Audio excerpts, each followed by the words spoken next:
Hey everybody, Dr. Glenn here, and welcome to Dr. Glenn Live. And today we are going to continue our discussion of neurotransmitters with the third installment. And we're going to talk today about serotonin. So I put the little serotonin thing right up there so you can see. And what we want to talk about is the different things that serotonin does and how you can suspect whether or not you have a problem with serotonin.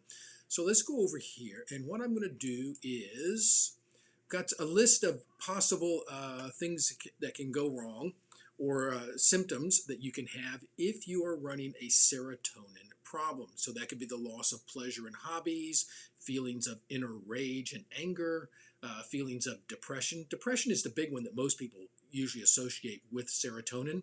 Difficulty finding joy. Depression when it's cloudy. So if you have, the mood disorders, seasonal stuff, that can also be related to serotonin issues. Loss of enthusiasm for your favorite activities. If you no longer derive pleasure from doing the things that you've always done and that you love to do, that could be it. Not enjoying your favorite foods, not enjoying being with your friends. It's very common that I have patients that will start with me, and one of the things they say is, I'll even see the phone ring and it's a friend of mine, and I don't even bother answering it because I don't want to be bothered. So, that's not a good sign. If you're unable to fall asleep at night or fall into a deep sleep, that can be a serotonin issue, because one of the things that happens is serotonin can be converted into melatonin. And melatonin, of course, is the thing that helps you sleep. Also, craving carbohydrates. Last week we talked about dopamine, and if you have a dopamine deficiency, often you will crave proteins. But when you're craving carbohydrates, that can be an indicator for a serotonin issue. Let me bring that out, and let's come up here. Let me just show you this little graphic right here, and you can see what's changed over the years in the amount, the percentages of people that are taking antidepressants. Now, that's the big thing that tends to go along with serotonin is when you have a deficit, you tend to be depressed, where when you have a deficit of dopamine, you tend to lose your motivation. So, a lot of people call serotonin the happy transmitter. It's not really happy. It's more of a positive outlook on life.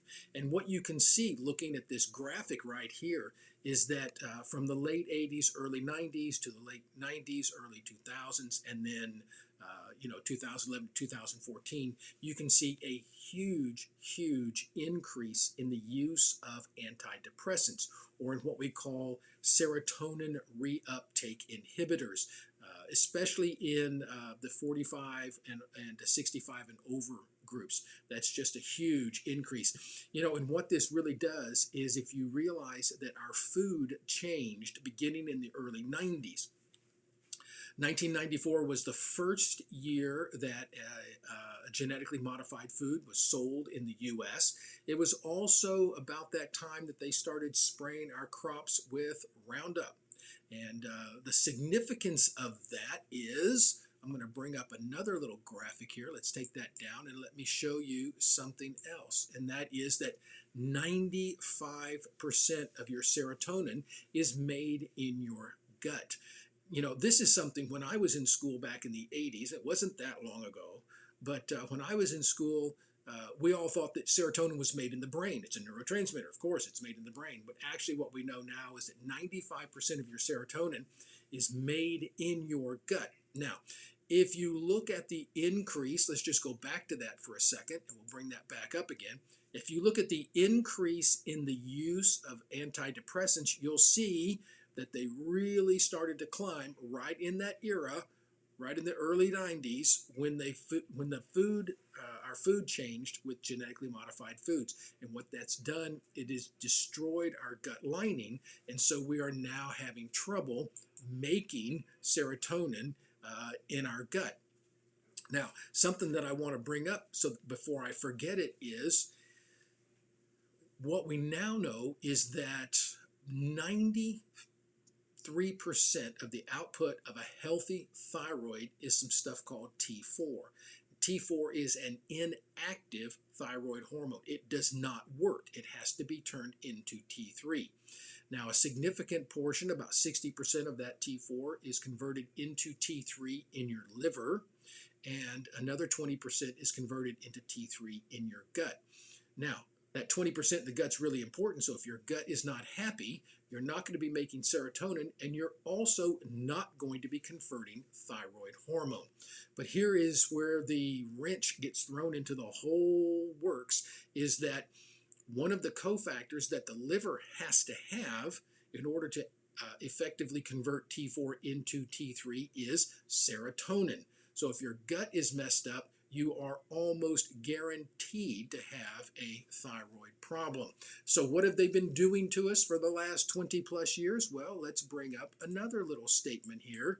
Realize that when you put people on antidepressives, or what we call SSRIs, those are selective serotonin reuptake inhibitors, that within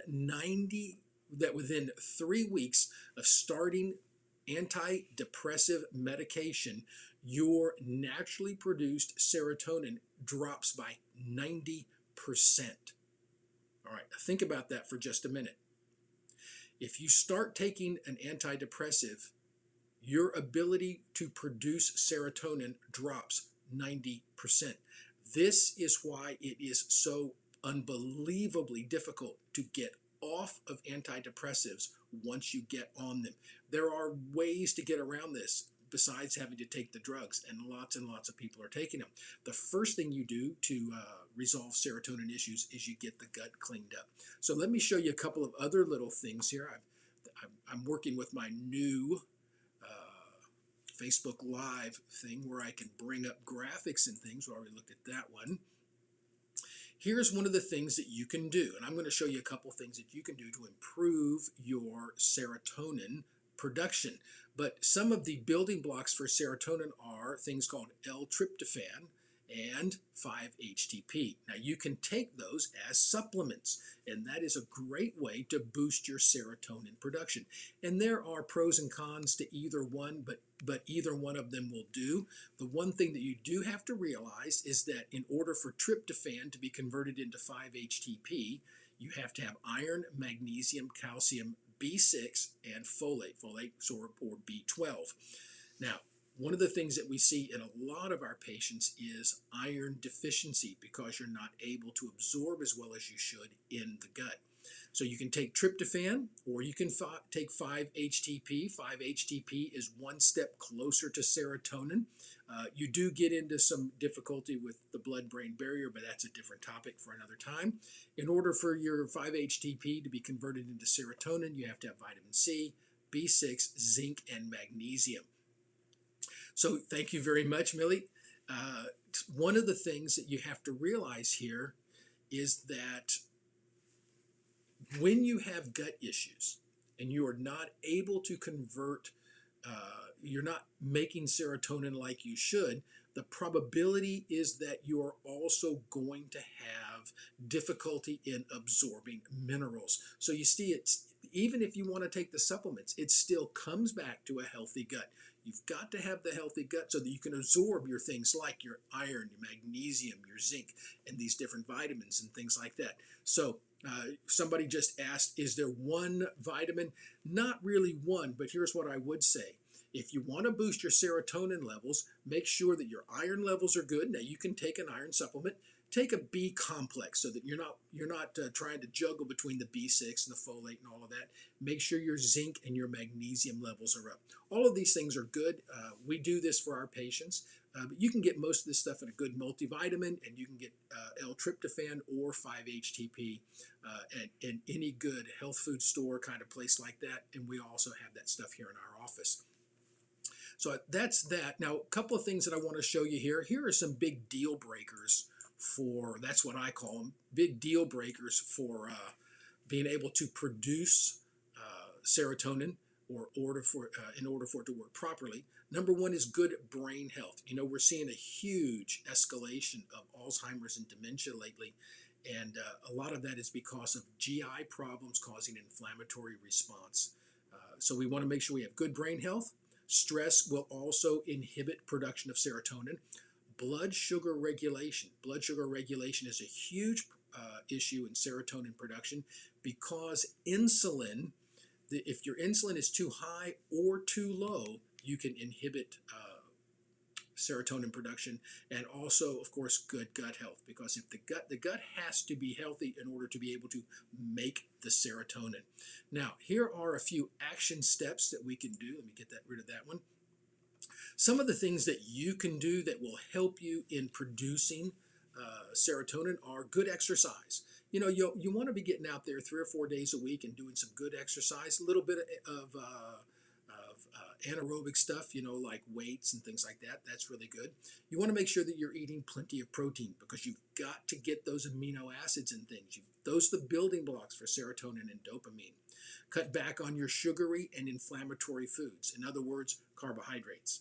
Now, I know this is a big topic nowadays. You know, you've got books out there that are talking about, like Dr. Hyman's book, Eat Fat, Get Thin. What this tells us is that ever since 1977, when they changed the food pyramid and they started telling us to eat large amounts of carbohydrates, we've been going in the wrong direction. So what we have is a situation where we've actually eaten ourselves into a lot of the problems, the health problems that we're seeing, because carbohydrates, we've been told to eat tons of them. You know, cut back on the fat, cut back on the protein, eat lots and lots of healthy whole grains. Well, whole grains aren't healthy.